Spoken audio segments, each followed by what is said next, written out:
ನಿಮ್ಮ ಬಹುತೇಕ ವಚನ ವ್ಯಾಖ್ಯಾನದಲ್ಲಿ ಆ, ಒಂದು ಈ ವಚನಗಳು ಅಂದರೆ ಒಂದು ಮನೋವೈಜ್ಞಾನಿಕವಾದಂತಹ ಸಿದ್ಧಾಂತ ಅನ್ನೋದನ್ನು ಹೆಚ್ಚು ನೀವು ಸಾಬೀತು ಮಾಡೋದಕ್ಕೆ ಪ್ರಯತ್ನ ಪಟ್ಟಿದ್ದೀರಿ. ಅಂದರೆ ಅದರಲ್ಲಿ ಒಂದು ಕಡೆ ಬರುತ್ತೆ, ಮನವೆಂಬ ಸಿದ್ಧಾರ್ಥ ಜ್ಞಾನವೆಂಬ ಬುದ್ಧನಲ್ಲಿ ಸಂಗಮವನಾಗಿ ಸಂಬುದ್ಧನಾದ ಅದು ವ್ಯಾಖ್ಯಾನಿಸ್ತೀರಿ. ಹೌದು. ಅದು ಹೇಗೆ ಅನ್ನೋದನ್ನು ಒಂದಿಷ್ಟು ಎಕ್ಸ್ಪ್ಲೈನ್ ಮಾಡಿ. ಸಿದ್ಧಾರ್ಥ ಅನ್ನೋನು ಯುವರಾಜ. ಅವನು ತಾನು ತನ್ನ ರಾಜ್ಯ ವಿಸ್ತಾರ ಮಾಡಬೇಕಾದ್ರೆ ಮತ್ತೊಬ್ಬ ರಾಜನ ಜೊತೆಗೆ ಯುದ್ಧ ಮಾಡಬೇಕಾಗಿತ್ತು. ತಾನು ಸುಖವಾಗಿದ್ದಾನ, ರಾಜನು ಸುಖವಾಗಿದ್ದಾನ. ರಾಜ ವಿಸ್ತಾರ ಮಾಡೋದಕ್ಕಾಗಿ ರಾಜನ್ನ ಕೊಲ್ಲಬೇಕಾ ಹೇಗೆ ಅಂತ ಆಲೋಚನೆ ಬಂತು ಅವನಿಗೆ. ಸಿದ್ಧಾರ್ಥ ಆಲೋಚನೆ ಮಾಡಿದ, ರಕ್ತಪಾತ. ಅಲ್ಲಿ ರಾಜನ ಯಾಕೆ ಕೊಲ್ಲಬೇಕು ಅಂತಂದರೆ ಕಿರೀಟದ ಆಸೆ, ಚಿನ್ನದ ಆಸೆ, ಮಣ್ಣಿನ ಆಸೆ, ಹೆಣ್ಣಿನ ಆಸೆ. ಹೆಣ್ಣಿನ ಆಸೆಗಾಗಿ ಯುದ್ಧ ಆಗ್ತದೆ, ಮಣ್ಣಿನ ಆಸೆಗಾಗಿ ಯುದ್ಧ ಆಗ್ತದೆ, ಚಿನ್ನದ ಆಸೆಗಾಗಿ ಯುದ್ಧ ಆಗ್ತದೆ. ಇವು ಮೂರು ಪ್ರಮುಖವಾದವು.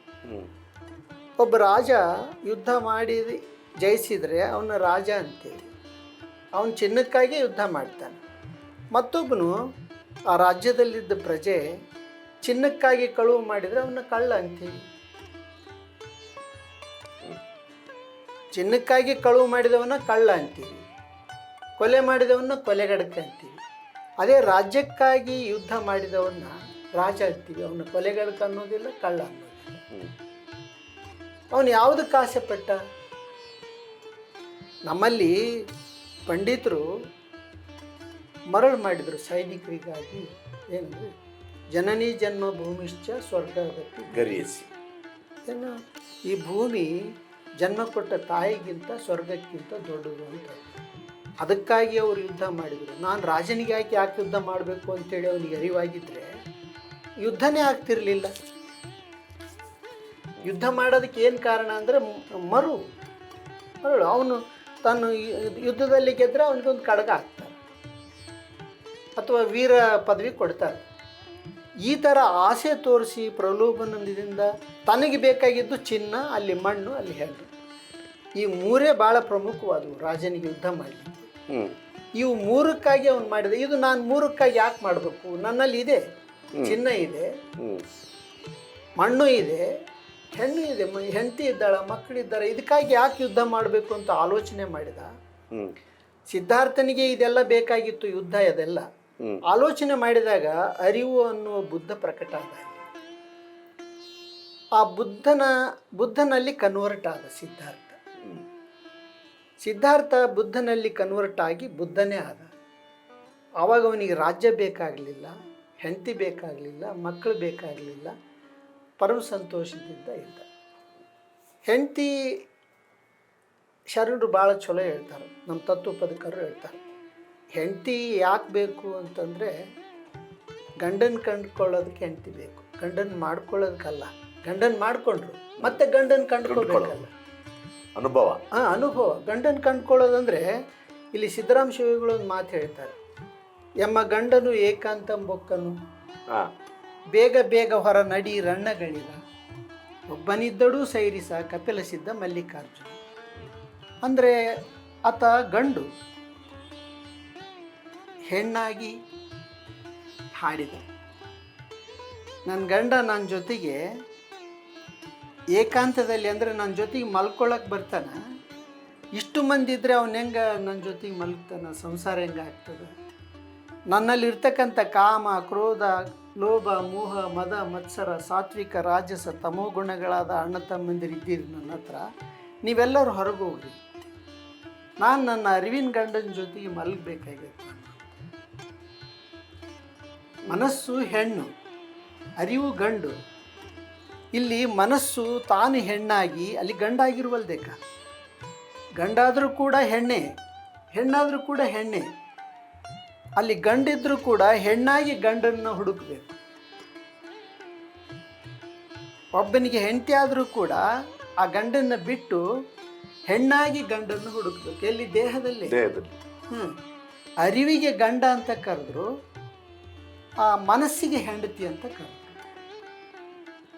ಇಲ್ಲಿರೋದಂದ್ರೆ ಮನಸ್ಸಿನ ಪ್ರಶ್ನೆ ಅಷ್ಟೇ. ಮನಸ್ಸಿನ ಹೆಣ್ಣು ಹೆಣ್ಣಲ್ಲ, ಗಂಡು ಗಂಡಲ್ಲ. ಗಂಡು ಅಲ್ಲ, ಹೆಣ್ಣು ಗಂಡು ಹೌದು, ಗಂಡು ಹೆಣ್ಣು ಹೌದು. ಹೌದು. ಅಲ್ಲಿ ಗಂಡು ಅನ್ನೋದು ಒಂದು ಮೀರಲ್ದು ಉದಾಹರಣೆ ಬರ್ತದೆ. ಮೀರ ಅಲ್ಲಿ ದ್ವಾರಕೆಯಲ್ಲಿ ಹೋದಾಗ ಕೃಷ್ಣನ ಗುಡಿಯಲ್ಲಿ ಬಿಡೋದಿಲ್ಲ. ಈಗಾಗಲೇ ಕೃಷ್ಣಂದು ಅಪಪ್ರಚಾರ ಆಗಿರ್ತದೆ. 16,000 ಜನರು ಹೆಂಡರನ್ನು ಮಾಡ್ಕೊಂಡ, ಹಿಂಗಾಗಿ ಹೆಣ್ಣಿನ ದರ್ಶನನೇ ಬೇಡ ಅಂತೇಳಿ ಅಲ್ಲಿ ಜನ ನಿರ್ಧಾರ ಮಾಡಿರ್ತಾರೆ. ಅಲ್ಲಿ ಮೀರ ಹಾಡ್ಕೊಂತ ಬರುವಾಗ ಅಲ್ಲಿ ಖಡ್ಗ ಹಿಡ್ಕೊಂಡು ನಿಂತಿರ್ತಾರೆ ದ್ವಾರಪಾಲಕರು. ಯಾರಾದ್ರೂ ಹೆಣ್ಮಕ್ಳು ಒಳಗೆ ಬಂದರೆ ರುಂಡ ಕಡಿಬೇಕು ಅಂತ. ಅಲ್ಲಿ ಮೀರ ಹಾಡ್ಕೊಂತ ಬರುವಾಗ ಅವ್ರು ಮೈ ಮರೆತು ಬಿಡ್ತಾರೆ. ಒಳಗೆ ಪ್ರವೇಶ ಆದಾಗ ಪೂಜಾರಿ ಕೇಳ್ತಾನ, ನೀನು ಹೆಣ್ಣಾಗಿ ಒಳಗೆ ಹೆಂಗೆ ಪ್ರವೇಶ ಮಾಡಿದಿ, ನಿನ್ನ ಅವರು ಕಡಿಲಿಲ್ಲೇನು ಅಂತ. ಹೌದು, ನೀನು ಯಾವಾಗ ಗಂಡಾದಿ ಅಂತ ಕೇಳ್ತಾಳೆ ಪೂಜಾರಿ. ನೀನು ಯಾವಾಗ ಗಂಡಾದಿ? ಆ ಮಹಾಪುರುಷ ಪರಮಪುರುಷನಾದ ಶ್ರೀಕೃಷ್ಣ ಒಬ್ಬನೇ ಗಂಡು. ಇಲ್ಲಿ ಶ್ರೀಕೃಷ್ಣ ಅಂದ್ರೇನು, ದ್ವಾರಕೆಯ ಕೃಷ್ಣ ಅಲ್ಲ, ಅರಿವಿಗೆ ಕೃಷ್ಣ ಅಂತ ಹೆಸರಿಟ್ರು ವ್ಯಾಸರು. ಮನಸ್ಸಿಗೆ ದ್ರೌಪದಿ ಅಂತ ಹೆಸರಿಟ್ರು. ಅಲ್ಲಿ ರಾಧೆ ಆದ್ರೂ ಹೆಣ್ಣೆ, ಇಲ್ಲಿ ಕೃಷ್ಣ ಆದ್ರೂ ಹೆಣ್ಣೆ. ಕೃಷ್ಣ ಕೂಡ ಕೃಷ್ಣನ ಹುಡುಕ್ಬೇಕು. ಅಂದ್ರೆ ಅರಿವಿನ ಕೃಷ್ಣನ ಅವನು ಹುಡುಕ್ಬೇಕು. ದ್ವಾರಕೆಯ ಕೃಷ್ಣ ಕೃಷ್ಣ ಅಲ್ಲ ವ್ಯಾಸನ ದೃಷ್ಟಿಯಲ್ಲಿ. ಹಾಗೆ ಸಿದ್ಧಾರ್ಥ ಕೂಡ ಏನು ಮಾಡಿದ್ನಂದ್ರೆ ಅಂಗುಲಿಮಾಲನ್ನ ಭೇಟಿ ಆಗ್ತಾನೆ. ಅದೇ ಬಂತಲ್ಲ ಪ್ರಶ್ನೆ. ಹೌದು, ಅಂಗುಲಿಮಾಲನ ಹತ್ರ ಹೋಗ್ತಾನೆ. ಅಂಗುಲಿಮಾಲನ ಜೊತೆಗೆ ಸಿದ್ಧಾರ್ಥ ಮಾತಾಡಿದ್ರೆ ಸಿದ್ಧಾರ್ಥನ ಬೆರಳು ಸಹಿತ ಅಂಗುಲಿಮಾಲನ ಕೊರಳಲ್ಲಿ ಇರ್ತಿತ್ತು. ಈತ ಬುದ್ಧ ಆಗಿದ್ದಲ್ಲ, ಬುದ್ಧನ ಜೊತೆಗೆ ಮಾತಾಡಿದ. ಪ್ರತಿದೇಹದಲ್ಲಿ ಅರಿವು ಅಂತಕ್ಕಂಥ ಗುರುದೇವ ಇದ್ದಾನ. ಆ ಗುರುದೇವನ ಜೊತೆಗೆ ಗುರುದೇವ ಮಾತಾಡಿದ. ಅಂದರೆ ಬುದ್ಧ ಗುರುದೇವನೇ. ಅರಿವಿಗೆ ಬುದ್ಧ ಅಂತ ಇಟ್ಟ. ಎಲ್ಲರೂ ಸಂಬುದ್ಧರಾಗ್ಬೋದು ಅಂಥೇಳಿ ಘೋಷಣೆ ಮಾಡಿದ ತಾನು ಬುದ್ಧ ಆದಾಗ. ಹಾಗೆ ಎಲ್ಲರೂ ಬುದ್ಧರಾಗ್ಬೋದು ಅಂತ ಹೇಳಿದರೆ ಅವರು ಬುದ್ಧನಿಗೆ ಫ್ಯಾನ್ ಆದರು. ಬುದ್ಧನಿಗೆ ಫ್ಯಾನ್ ಆದವರು ಬೌದ್ಧರಾದರು, ಬುದ್ಧರಾಗಲಿಲ್ಲ.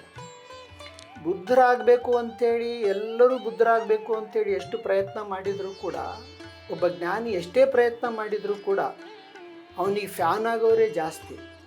ಅವನಂತೆ ಜ್ಞಾನಿಗಳಾಗೋವ್ರ ಸಂಖ್ಯೆ ಭಾಳ ಕಡಿಮೆ ಇರ್ತದೆ. ಯಾಕಂದರೆ ಇದು ಮನಸ್ಸಿನ ಕೆಲಸ. ಮನಸ್ಸು ಏನು ಮಾಡ್ತದೆ, ಎಷ್ಟೇ ಚಂದ ಕೇಳಿದರೂ ಕೂಡ ಹಾಗೆ ಮಾತಾಡಿ ನಾನು ಹಾಗಾಗಬೇಕು ಅಂತೇಳಿ ಪ್ರಯತ್ನ ಮಾಡಿದಾಗ ಅದಕ್ಕೆ ವೇಷ ಬಂದ್ಬಿಡುತ್ತೆ. ಅಂದರೆ ಈಗ ಬುದ್ಧ ಸಂಬುದ್ಧನಾದ್ರೆ ಅಷ್ಟೇ ಸಾಕು. ಅದರ ಮುಂದುವರಿದ ಭಾಗ ಏನು? ಅದ್ರ ಮುಂದುವರಿದ ಭಾಗ ಭಾಳ ಆನಂದದಿಂದ ಇರೋದು, ಎಲ್ಲರನ್ನು ತನ್ನಂತೆ ನೋಡೋದು.